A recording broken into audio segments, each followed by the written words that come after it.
श्रीमद् भगवत गीता अध्याय 4 का महात्म्य। श्री भगवान कहते हैं, हे प्रिय लक्ष्मी, अब मैं तुमसे श्रीमद् भगवत गीता के 4थे अध्याय की महिमा का वर्णन करता हूँ। तुम इसे बड़े ध्यान से सुनो। गंगा नदी के तट पर काशी नाम का एक नगर है, जहाँ विश्वनाथ के मंदिर में भरत नाम के एक महान संत रहते थे। एक बार महात्मा भरत तीर्थ यात्रा के लिए जा रहे थे। वो अपनी यात्रा के दौरान एक वन से गुजरे। महात्मा भरत को उस वन में 2 बरगद के पेड़ दिखाई दिए, जिनकी छाया बहुत ही शीतल और गहरी थी। अपनी यात्रा से थके होने के कारण उन्होंने वहाँ विश्राम करने की सोची। वे उन पेड़ के नीचे जाकर लेट गए। उन्होंने एक पेड़ की जड़ पर अपना सर रख लिया और दूसरे की जड़ पर अपने पैर रख लिए और कुछ देर के लिए सो गए। और कुछ देर विश्राम करने के बाद वह पुनः अपनी यात्रा के लिए निकल पड़े। उनके वहाँ विश्राम करके चले जाने के कुछ ही दिनों बाद वे दोनों पेड़ सूखकर मर गए। बरगद के उन दोनों पेड़ों में रहने वाली आत्माओं ने अपना अगला जन्म एक बहुत ही पुण्यात्मा ब्राह्मण के घर में 2 पुत्रियों के रूप में लिया। जब उन कन्याओं की आयु 7 साल की हो गई तो वे तीर्थ यात्रा के लिए काशी गई। काशी में तीर्थ यात्रा के दौरान उनकी भेंट महामुनि भरत से हो गई।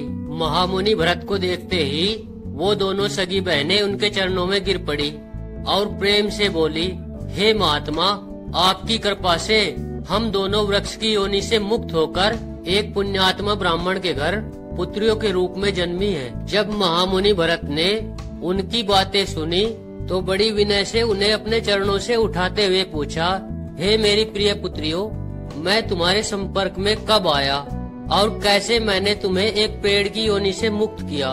कृपया मुझे इसके बारे में बताओ और यह भी बताओ कि तुम दोनों बहनें कैसे एक पेड़ की योनि को प्राप्त हुई, क्योंकि मैं इस विषय में कुछ भी नहीं जानता। तत्पश्चात उन दोनों कन्याओं ने सबसे पहले अपने पेड़ की योनि को प्राप्त होने का कारण बताया। दोनों बहनों ने कहा, हे महाराज, गोदावरी नदी के तट पर चित्रपाप नाम का एक पवित्र स्थान है। उस स्थान पर सचरित्र नाम के एक ऋषि रहते थे। वे बहुत गहन और कठिन तपस्या किया करते थे। गर्मी के मौसम में वे आग की कई धुनियों के बीच बैठते थे और सर्दी के मौसम में ठंडी नदी में खड़े रहकर तपस्या किया करते थे। समय के साथ वे पूर्ण रूप से शुद्ध हो गए और उनका अपनी इंद्रियों पर पूर्ण रूप से नियंत्रण हो गया और धीरे धीरे उन्होंने भगवान श्री कृष्ण के चरण कमलों को प्राप्त कर लिया। भगवान ब्रह्मदेव ने सचरित्र के दर्शनों के लिए प्रतिदिन पृथ्वी पर आना शुरू कर दिया और भगवान श्री कृष्ण की भक्ति के बारे में प्रश्न पूछे। इस बीच देवराज इंद्र सचरित्र की उच्च भक्ति की स्थिति को देखकर चिंतित हो रहे थे। देवराज इंद्र की चिंता का कारण स्वर्ग का सिंहासन था। उन्हें इस चीज का भय था कि कहीं सचरित्र अपनी तपस्या के बल से उनसे स्वर्ग का सिंहासन न छीन ले। उस समय देवराज इंद्र ने हम दोनों बहनों को, जो कि उस जन्म में स्वर्ग की अप्सराएं थी, बुलाया और निर्देश दिया, तुम दोनों जाओ और सचरित्र को उसके चरित्र से गिरा दो, इससे पहले कि वह अपनी तपस्या के बल से मुझे मेरे पद से गिराने की कोशिश करे। इंद्रदेव से आज्ञा लेकर हम दोनों बहनें गोदावरी नदी के तट पर पृथ्वी पर अवतरित हुए, जहाँ सचताप अपनी तपस्या में लीन थे।